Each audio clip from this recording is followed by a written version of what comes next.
კედელზე ბიჭის სახელის დასაწერად ხრებზეც ზრებიან და მუხლებზეც დგებიან. შეყვარებულები არიან ალბათ.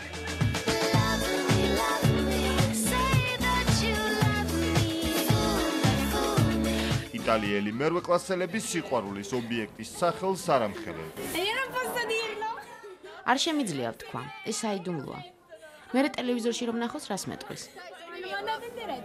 ჯულიეტა კაპულეტის სახლის კედლებზე 10,000-ობით სასიყვარულო ფრაზაა დაწერილი. უმრავლესობა რჩეულ ბიჭს ან გოგოს ეძღვნება. მე ამერიკელი ვარსკვლავის სახელი დავწერე, დარწმუნებული ვარ, შემდეგ ორშაბათს სულად მომიყვანს.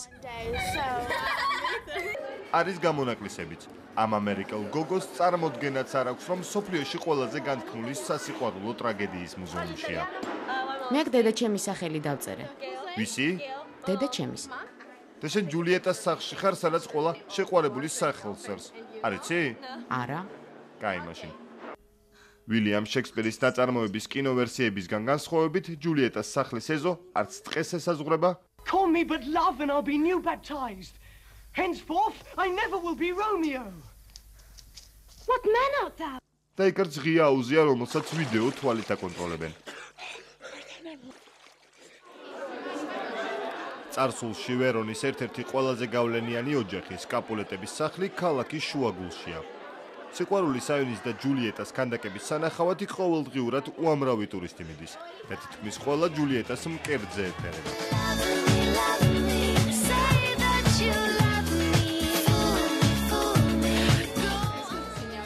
უკაცრავად რატომ გიდევთ ჯულიეტას მკერდზე ხელი? არ ვიცი, უბრალოდ დავადე, როგორც ყველამ. ისე ჯულიეტას კარგი ზომის მკერდი კი აქვს. Giulietta! Eccomi! Giulietta! Eccomi qua! Come vedi? Dovete te როგორმა ჯულიეტამ გამოიხერა, ნამდვილად რომეოსავის თავის მოკლა მოგინდებოდა.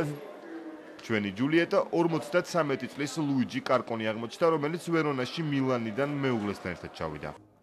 ეს ისეთი ისტორიაა, რომელიც გულზე მხვდება. მარადიული სიყვარულის ისტორიაა. და რას დავწერე, ჩემ ცოლს მიუძღვენი, რომელთან ერთადაც უკვე 30 წელია ვცხოვრობ.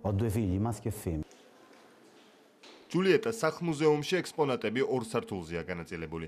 ქვემოთ შუა საუკუნეების შეძლებული იტალიური ოჯახის ინტერიერია შექმნილი. ყველაზე საინტერესო კი ჯულიეტას საძინებელია. იქ ზეფირელის ფილმში გამოყენებული კოსტიუმები და ლოგინი ინახება, რომელშიც შეყვარებულმა წყვილმა ერთადერთი ღამე გაატარა. Therefore stay yet. Thou needst not to be gone. Oh, let me be taken. შექსპირის მიხედვით რომეოს და ჯულიეტას ერთმანეთი მეჯლისზე დანახვისთანავე შეუყვარდათ. ეს რეჩოტოა. რომეოს ეზღვინა ყოველთვის თან დახონდა ჯულიეტა რომ დაეთრო. შექსპირისგან განსხვავებული ვერსია აქვთ ვერონელ გლეხებს, რომლებიც ღვინო რეჩოტოს აყენებენ. ისინი სწორედ ამ ღვინოს აბრალებენ როგორც რომეოს და ჯულიეტას სიყვარულის დაბადებას, ისე მათ ტრაგიკულ სიკვდილს. რომეო ჯულიეტას ლოგინში შესატყუებლად სწორედ ამ ღვინოს რეჩოტოს ასმევდა ხოლმე. ერთ მშვენიერ დღესაც ისინი გამოიჭირეს და დააშორეს. ჯულიეტა მაშინ მონასტერში წავიდა, მაგრამ იქ სულ გალოთდა. მასთან რომეო შეიპარა. ჯულიეტა ამ დროს იმდენად თვრალი იყო, რომ რომეოს მკვდარი ეგონა და თავი მოიკლა. ჯულიეტა რომ გამოფხიზლდა და უსულო რომეო იპოვნა, ბევრი რეჩოტო დალია და ისიც გარდაიცვალა. ალკოჰოლიზმს გადაყვნენ თუ ნამდვილ გრძნობებს, შექსპირის წყალობით რომეო და ჯულიეტა მსოფლიოში ყველაზე განთქმულ შეყვარებულ წყვილად რჩება.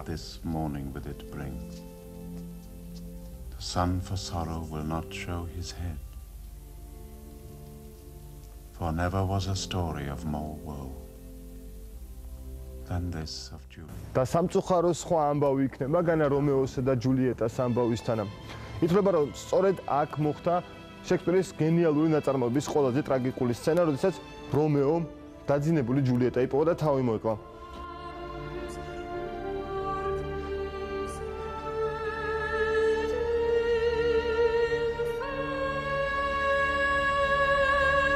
ის მაგალითს შემდეგ ჯულიეტამაც მიბაძა.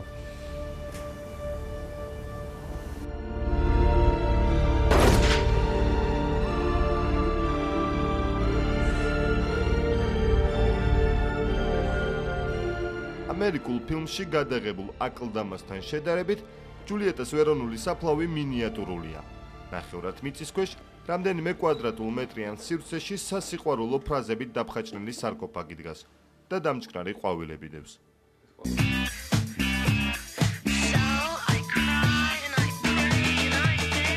ახალი ყვავილები უფრო ხშირად გვერდით შენობაში მიაქვთ.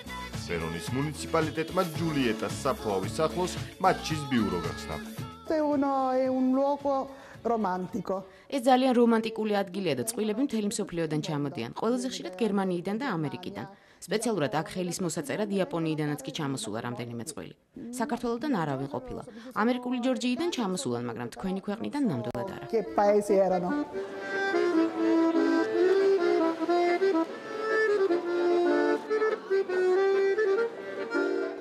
ასე რომ თუ ძალიან გიყვართ ერთმანეთი, შანსი გაქვთ პირველი ქართული წყვილი იყოთ რომეოს და ჯულიეტას ქალაქში დაქორწინებული.